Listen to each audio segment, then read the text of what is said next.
انہوں نے وہاں پہ حکومت چھوڑ دی؟ بہت شکریہ جاوید صاحب. دراصل پی ٹی آئی نے اس معاملے پہ بھی سیاسی انداز میں اس کو ہینڈل کرنے کی کوشش کی اور اس کو دہشت گردی کے طور پہ نہیں لیا. انہوں نے اس کو ایک سیاسی مسئلے کے طور پہ لیا اور اس پہ خاموشی کو اپنی پالیسی انہوں نے بنایا. انہوں نے خاموش رہنے کو اس لیے بہتر سمجھا کہ انہیں یہ بات معلوم تھی کہ اگر ہم بھی بات کریں گے اور اگر ہمارے تعلقات ان کے ساتھ خراب ہوں گے تو عمران خان صاحب کا جو ماضی کا نیریٹو تھا کہ ان طالبان کو دفتر دیے جائیں, ان کو پاکستان واپس لانے کا اعتراف خود عمران خان صاحب کر چکے ہیں اور ان کے حوالے سے ان کے دوست سمجھے جانے والے جنرل فیض صاحب کی قیادت میں یہ مذاکرات شروع ہوئے. تو اس مذاکرات کے حوالے سے کل کمیٹی نے جو بات کی تو وہ بھی بہت کھلی ڈولی انہوں نے بات کی. انہوں نے کوئی اس میں ابہام نہیں رکھا کہ جو مذاکرات تھے ہم اسے ڈسون کرتے ہیں. یہ ایک ایسی بات تھی کہ جس سے فوج اور پاکستان کی حکومت کا سٹانس کھل کے سامنے آ گیا کہ وہ جو بات چیت والی بات تھی, لوگوں کی رہائیوں والی بات تھی اور جو افغانستان سے یہاں آ کے حملے کرنے والی بات تھی, اب یہ نہیں چلے گا. اور اس کے لیے انہوں نے جب ایک D G I S I جو موجود تھے جو ان کی تعریف کی تو ان کی پروفیشنلزم کو سراہا اور جس حوالے سے سراہا وہ بہت اہم ہے کہ بلوچستان میں انسرجنسی کرنے والے ایک شمبے صاحب جو ہیں تو ان کی گرفتاری پہ ان کو شاباش دی. اور اس شاباش کا مطلب سیدھا سیدھا یہ ہے کہ آپ اگر تھوڑا سا میں اپنے ناظرین کی معلومات کے لیے بتا دوں کہ اس وقت جو پختونخوا میں جو حکومت کے ساتھ جو لڑ رہے ہیں, جو ریاست کے ساتھ لڑ رہے ہیں, وہ ہے ٹی ٹی پی, تحریک طالبان پاکستان. ان کا جو ایک الائنس ہے وہ افغانستان میں موجودگی کے دوران ان کا جو بلوچ وہاں پہ ہمارے انسرجنٹ تھے جو کہ پاکستان میں لڑ رہے تھے, ان کے ساتھ ان کا وہاں پہ وہ ہو گیا تھا. تو ایک ایسی گرفتاری کر کے انہوں نے اس بار اس کو ظاہر کر کے یہ یعنی اس کا اعلان کر کے انہوں نے یہ تاثر دینے کی کوشش کی کہ نہ صرف ٹی ٹی پی بھی ہمیں قابل قبول نہیں بلکہ اس کا اتحاد جن کے ساتھ ہے ہم انہیں بھی نہیں چھوڑیں گے.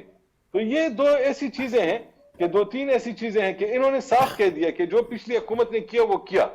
اور دیکھیں کل جو ہوا اس کا بھی انہوں نے کہا کہ جو لوگ انہیں لے کے آئے, انہوں نے جن لوگوں کی رہائیاں کی, وہ طالبان کی بات کر رہے ہیں کہ پچھلی حکومت نے ان کی رہائیاں کی بات چیت کے نام پہ ان کو آسانیاں دی. یہ دوسری بات ہے کہ کل جب آپریشن کا اعلان ہوا تو میں نے طالبان سے اس بات کی کنفرمیشن کی کہ کتنے لوگ ان کے رہا ہوئے, تو انہوں نے کہا کہ ہمارے کوئی لوگ رہا نہیں ہوئے.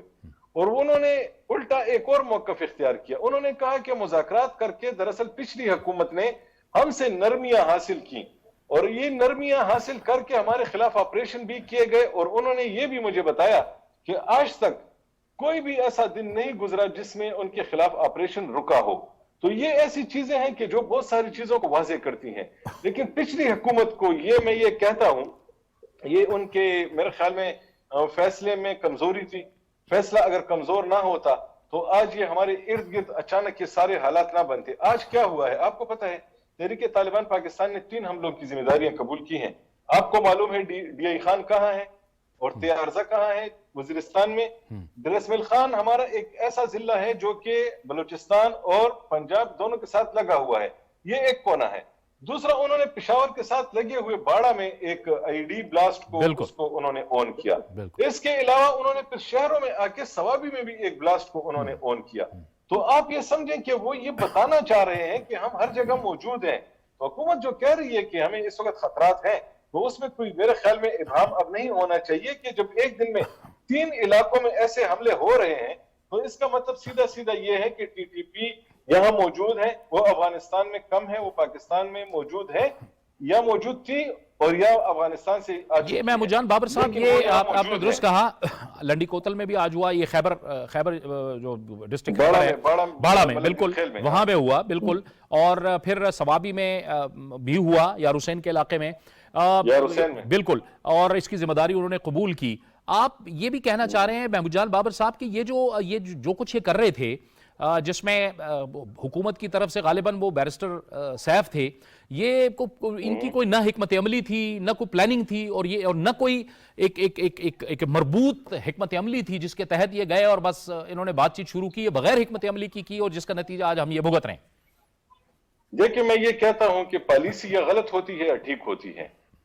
پچھلی حکومت کی یہ پالیسی تھی کہ ان کے ساتھ مذاکرات کیا جائے اور مذاکرات انہوں نے کیے اور اعلیٰ سطحی مذاکرات کیے. ڈی جی ISI تھے جنرل فیض صاحب, جو مذاکرات وہ ان کے دور میں شروع ہوئے, کور کمانڈر پشاور وہ رہے تھے اور بہت ہی سینئر پوزیشن پہ تھے, اور سب سے بہتر پوزیشن میں اس لیے تھے کہ اب ان کا نام آ رہا ہے کہ وہ عمران خان کے دور میں تمام فیصلے وہ کر رہے تھے.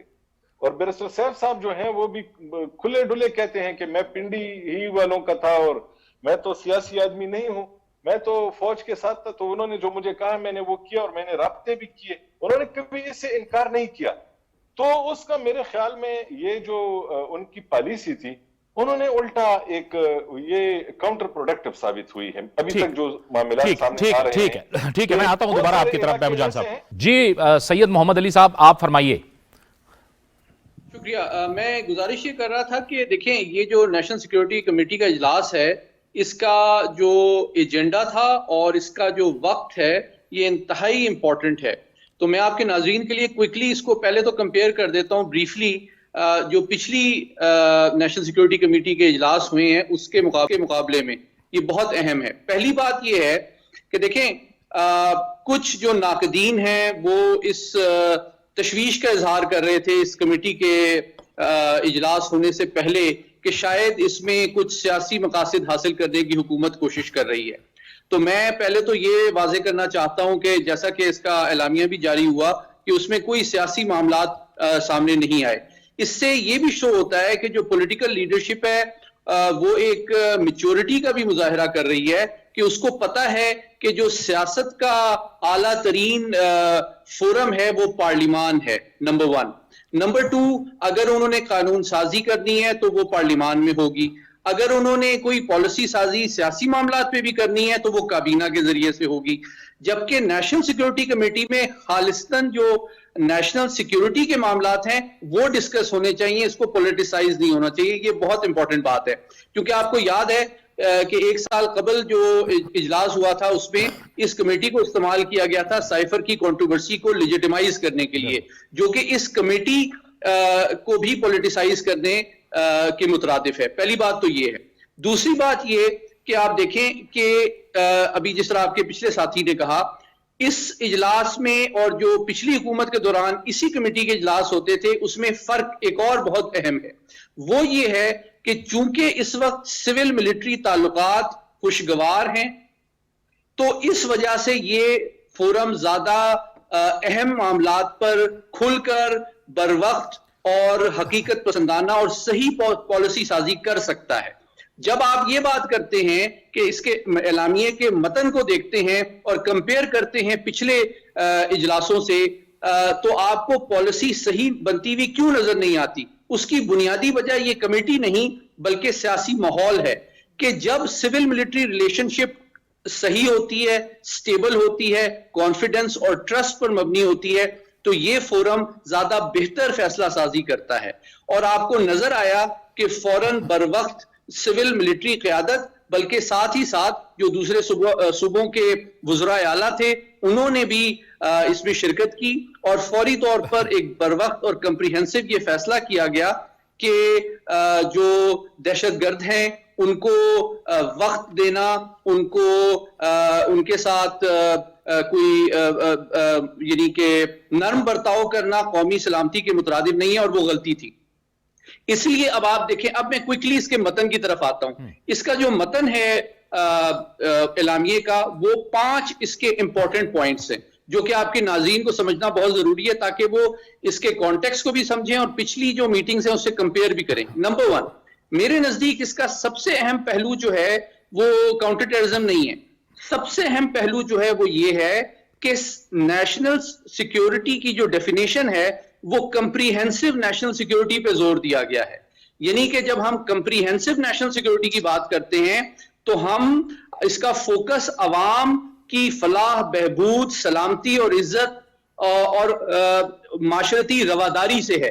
اس کا تعلق صرف فزیکل سیکیورٹی نہیں ہے. یہ بات سمجھنا بہت ضروری ہے.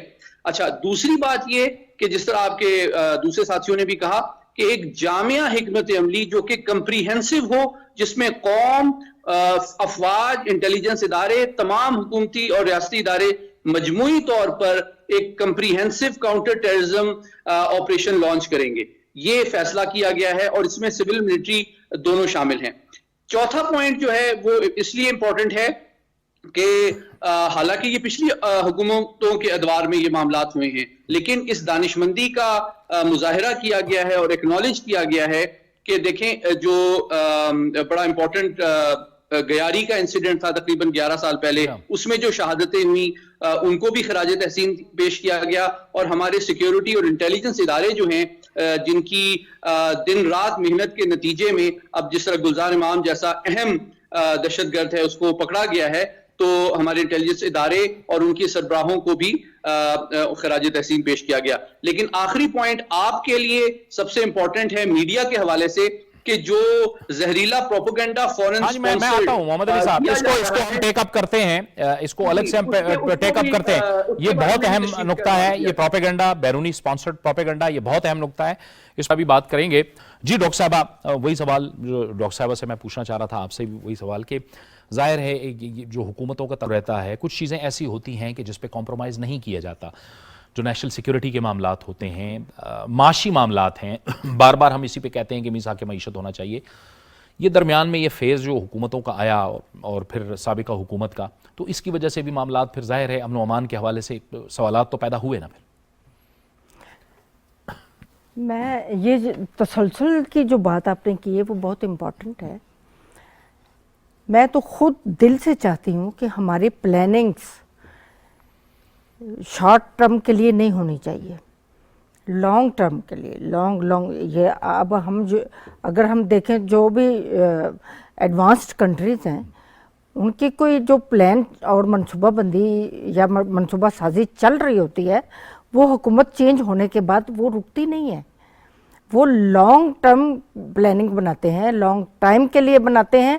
ویسا ہی ہم نہیں کر سکتے، ویسے ہی ہم بھی اتنے ہی ذہن رکھتے ہیں، ہمیں بھی حکومتی لیول پہ آنے کے بعد ایسے منصوبہ سازی ایسی کرنی چاہیے جو کوئی بھی نئی حکومت آنے کے بعد اس میں کوئی تبدیلی نہ لا سکے، اور وہ ہمارے منصوبے چلتے رہیں اور کنٹینیوس رہیں، ہماری سیکیورٹی کے جو پلانز ہیں وہ بھی چلتے رہیں، اور ہم کسی ایج پہ کوئی بھی حکومت آ کے ہمارے رولز اتنے سخت ہوں، کوئی بھی حکومت آ کے اس ایج کو جو سیکیورٹی کا معاملہ ہے ریلیکس نہ کرے، کہیں سے کوئی سپیس نہ دے کہ کہیں سے فوراً باڈی آ کے دوبارہ ہمیں وہی تکالیف دینی شروع کر دے۔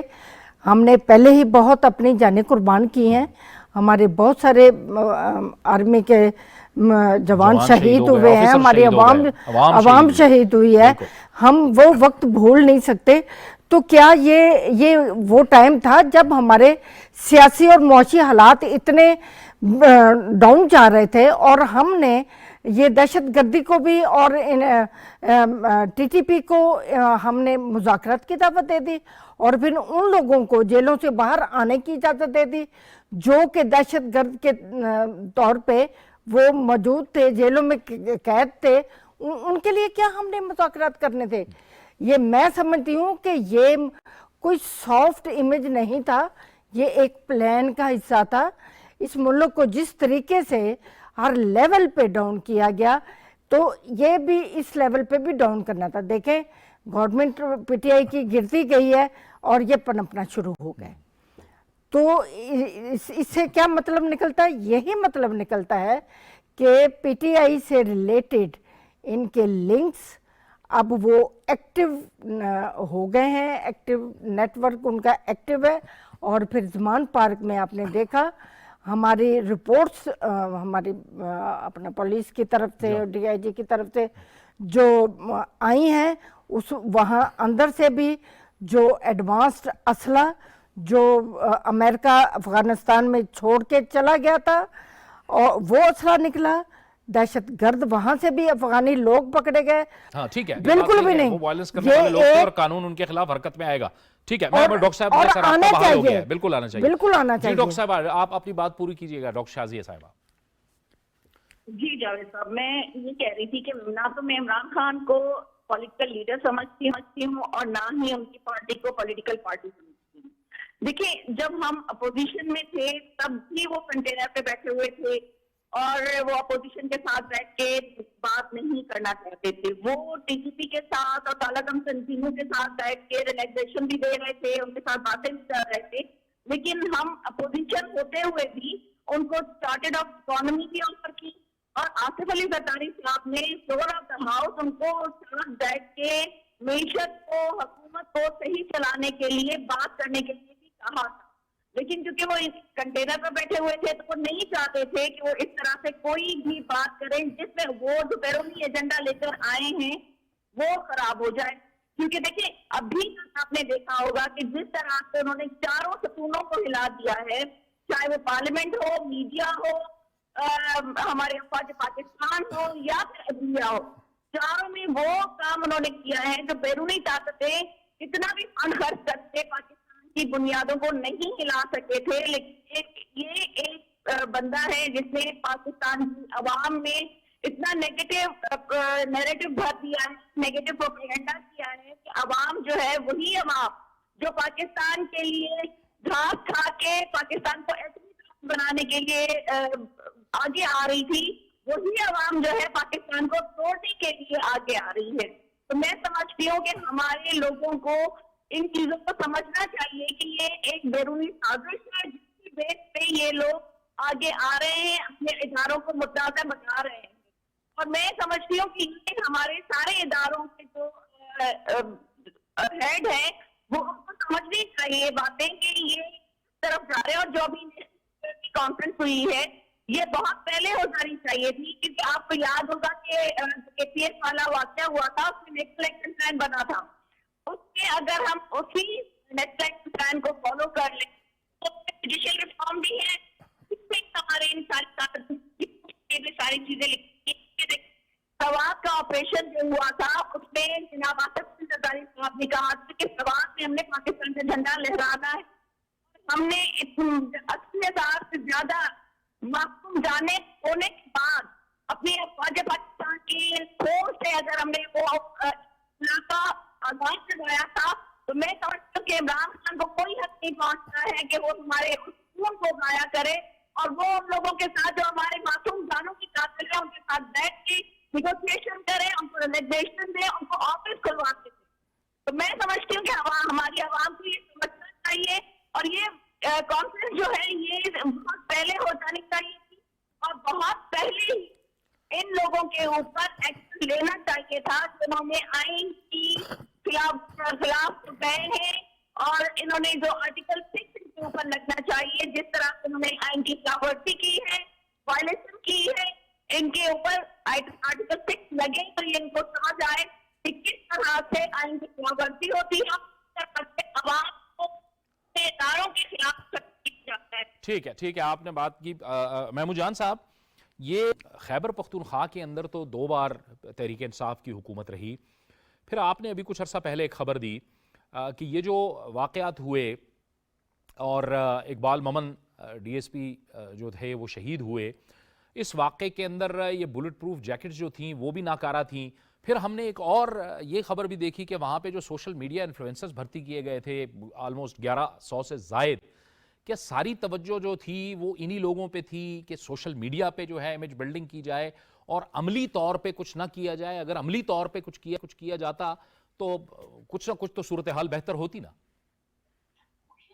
دیکھیں, میں ایک بات یہ کہنا چاہ رہا ہوں کہ ابھی یہ جو تحریک انصاف کی حکومت ختم ہوئی ہے, آخری وقتوں میں انہوں نے ہر حکومت جب جاتی ہے تو وہ کچھ ایسی کارکردگی کر کے جاتی ہے کہ جس سے یہ پتہ چلے کہ وہ آئندہ الیکشن میں انٹرسٹڈ ہے, تو وہ پروگریس بیسڈ, وہ اپنا پرفارمنس بیسڈ اپنا وہ رکھنا چاہتی ہے. تو میرا خیال ہے کہ پی ٹی آئی نے ایک کام کیا ہے, اس نے اپنا سارا فوکس عمران خان پہ رکھا ہوا ہے کہ عمران خان ہی نیریٹو بنائے گا, عمران خان ہی ایک بیانیہ دے گا اور اس پر لوگ ہمارے ساتھ ہو جائیں گے. تو انہوں نے پھر دہشت گردی سے بھی آنکھیں یعنی دوسری طرف دیکھتے رہے. وہ کبوتر جب زمین میں سر چھپا دیتا ہے تو اس سے یہ ہوتا ہے کہ اس کا یہ خیال ہوتا ہے کہ وہ بلی کو نظر نہیں آ رہا, حالانکہ بلی ہماری طرف آ رہی تھی, لیکن ہم نے اپنی آنکھیں بند رکھی کبوتر کی طرح کہ مجھے تو بلی نظر نہیں آ رہی, لیکن بلی آ گئی اور بلی آ رہی تھی, اور ان کے دور میں بھی آ رہی تھی. ان کے دور میں بھی وہی جیکٹیں پولیس نے پہنے رکھی کہ جن کے گولی پار ہو جاتی تھی, اور انہوں نے سپاہیوں کو کہا کہ یہ جیکٹیں پہنے رکھیں.